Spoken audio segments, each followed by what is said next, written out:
Halo anak-anak, Assalamualaikum warahmatullahi wabarakatuh. Apa kabarnya semua? Mudah-mudahan sehat semua ya.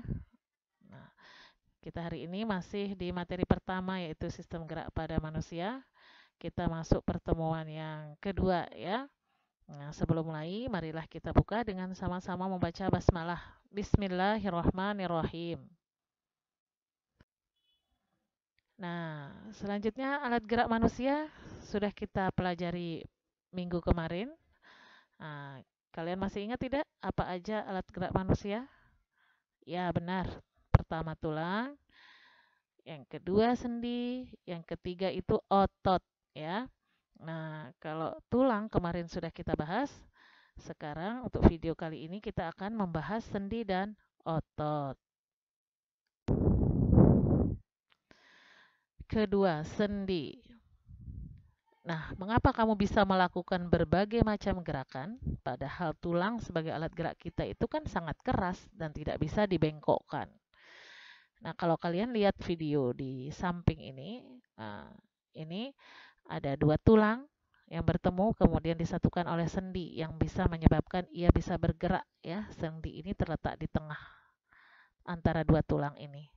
Nah, sendi itu adalah tempat bertemunya dua tulang atau lebih ya.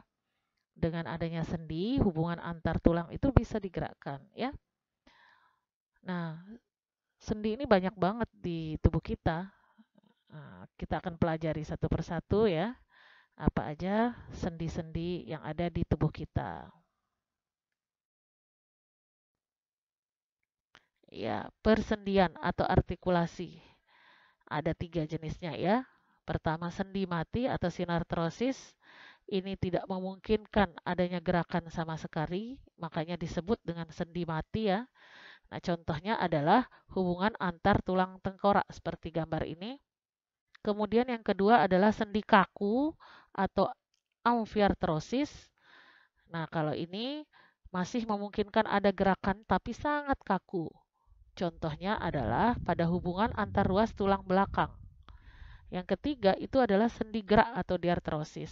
Sendi inilah yang dapat digerakkan secara leluasa ya. Setidaknya ada 6 macam sendi gerak ya berdasarkan gerakannya yaitu sendi putar, sendi peluru, sendi pelana, sendi geser, sendi engsel dan sendi gulung. Kita akan bahas satu persatu ya Ananda.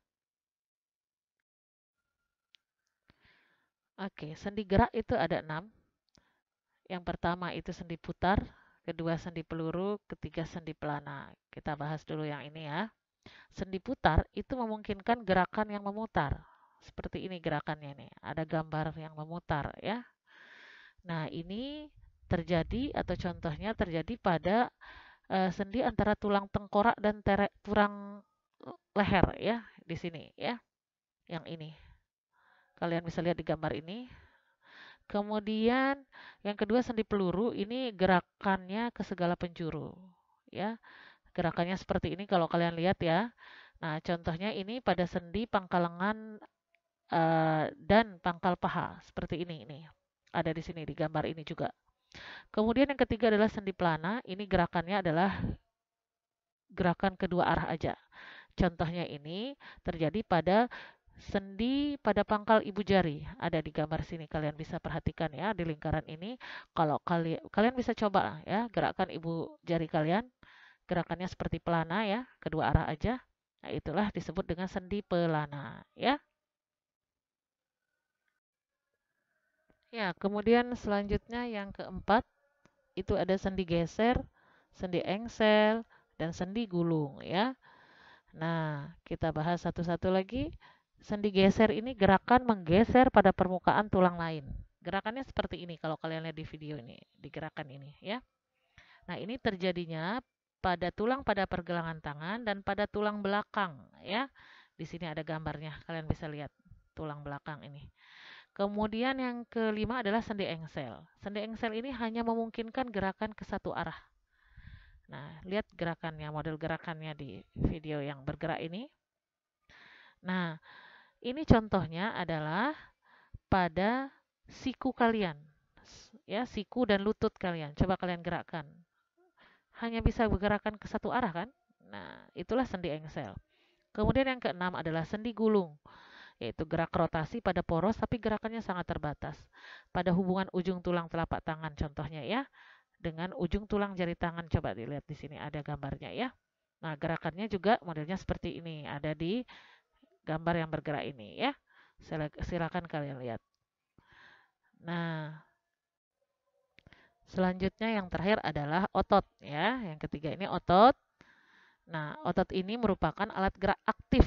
Nah, kalau tulang dan sendi itu alat gerak pasif. Sedangkan otot itu alat gerak aktif bagi tubuh manusia, yaitu yang menggerakkan tulang dan sendi. Nah, jadi ya, yang aktif itu adalah otot di antara ketiga alat gerak kita ini. Nah, hampir 35-40% massa tubuh kita itu adalah terdiri dari jaringan otot. Nah, otot ini merupakan jaringan pada tubuh manusia yang dapat berkontraksi atau bekerja ya. Posisinya nanti mengerut dan relaksasi atau istirahat, posisinya mengendur. Pada saat berkontraksi atau bekerja, otot akan lebih pendek. Sebaliknya, saat relaksasi atau istirahat, otot akan memanjang. Nanti kita lihat gambarnya ya. Nah, fungsi otot apa aja? Ya, pertama bisa mendukung tubuh agar bisa berdiri tegak, membantu menstabilkan sendi-sendi di dalam tubuh, mempertahankan suhu tubuh, menghasilkan panas dari berbagai proses metabolisme di dalam tubuh, dan membantu mempertahankan postur tubuh. Nah, jadi otot ini bisa dibentuk ya, seperti binaragawan ini ya. Oke, ada 3 jenis otot yang kita kenal ya. Itu pertama adalah otot polos, otot lurik, dan otot jantung. Nah, di sini ada tabel yang membedakan antara ketiga otot ini. Kalian bisa baca, bila perlu ditulis ya. Nah, salah satu perbedaannya adalah mungkin dari bentuknya ini memang polos ya. Kemudian kalau otot lurik dan jantung ini ada sedikit garis-garis, tapi yang membedakannya adalah otot lurik itu ada inti sel di tengah. Sedangkan otot jantung inti selnya di pinggir. Nah, kemudian kalau otot polos itu biasanya letaknya di dalam organ tubuh manusia, misalnya di usus, di paru-paru ya. Nah, sedangkan otot lurik itu letaknya biasanya di rangka atau tulang. Dia menempel pada rangka dan tulang atau tulang ya. Nah, kalau otot jantung pastinya terletak di jantung saja ya. Nah, ada beberapa perbedaannya, silahkan kalian baca ini dari cara kerjanya dan sebagainya ya. Nanti kalian baca sendiri.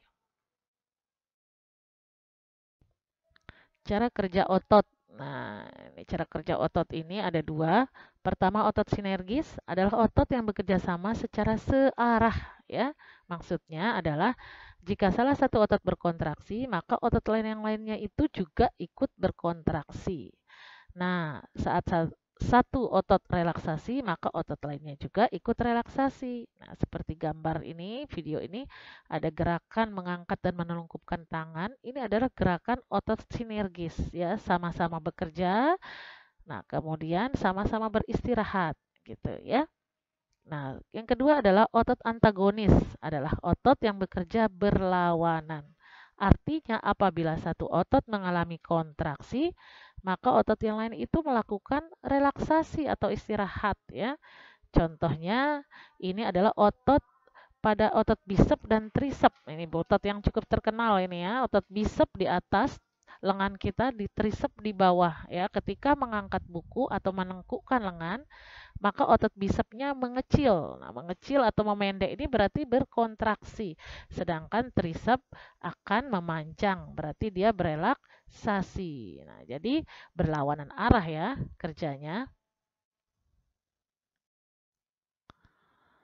Yang terakhir adalah kelainan atau penyakit pada alat gerak manusia. Yang pertama itu pada tulang ya.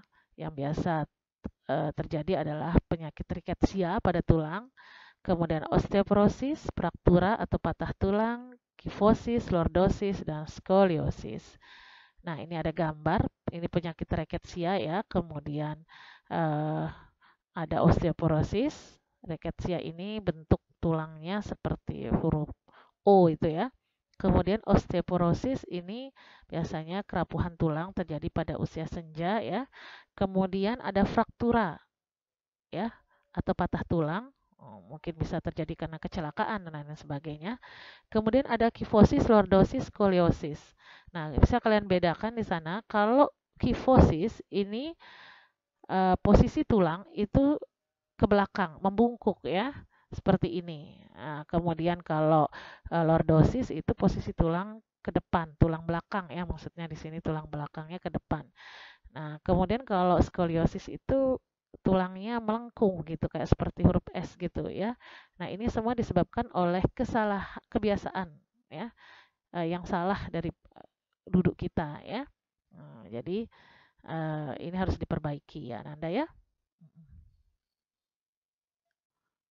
Kelainan pada sendi. Yang pertama itu terkilir atau keseleo. Mungkin sudah ada yang pernah mengalami ini ya. Kemudian rematik atau artritis, ankilosis, dislokasi, memar sendi, urai sendi. Nah, ini contohnya gambarnya ada terkilir atau keseleo ya. Jadi keseleo ini itu apa kelainan pada sendi ya, terjadi pada sendi. Beda dengan fraktura atau patah tulang ya. Kemudian ini rematik. Rematik ini menyerang persendian ya. Kemudian ada ankilosis, ini biasanya terjadi di leher ya.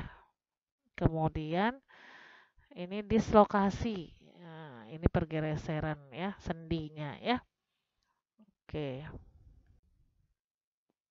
Kelainan pada otot. Yang pertama itu tetanus, atrofi, kaku leher, kram, polio, hernia abdominal. Kita lihat gambar contohnya ya. Ini adalah tetanus disebabkan oleh bakteri. Biasanya kalau kalian tertusuk paku yang berkarat, nah ini bahaya ya, bisa menyebabkan tetanus karena menyerang otot nanti ya. Kemudian ada atrofi, ini otot yang mengecil ya, seperti ini. Kemudian di gambar ini ada polio ya, ini disebabkan oleh virus ya. Polio ini oleh virus tapi menyerang otot juga. Kemudian ada contohnya di sini hernia abdominal. Ya, ini robeknya otot perut sehingga isi atau ususnya itu seperti keluar gitu ya. Ya. Upaya menjaga kesehatan sistem gerak kita ya, yaitu tulang, sendi dan otot. Pertama adalah dengan meningkatkan konsumsi kalsium, bisa melalui makanan yang kita konsumsi ya. Kemudian berjemur pada sinar matahari pagi karena banyak mengandung vitamin D ya. Dan juga bisa meningkatkan asupan vitamin D melalui makanannya ya. Kemudian berolahraga dan menghindari kebiasaan sikap tubuh atau cara duduk yang salah. Nah, ini makanan yang merupakan sumber kalsium. Nah, jangan lupa berjemur di pagi hari. Ada makanan yang merupakan vitamin D ya. Kemudian jangan lupa berolahraga dan menghindari sikap duduk yang salah. Ini ada contohnya yang benar nih. Silahkan kita ikuti ya. Nah, mungkin demikian saja Ananda untuk materi kita sistem gerak pada manusia ini. Kita akhiri. Kita akan berjumpa kembali pekan depan. Wassalamualaikum warahmatullahi wabarakatuh.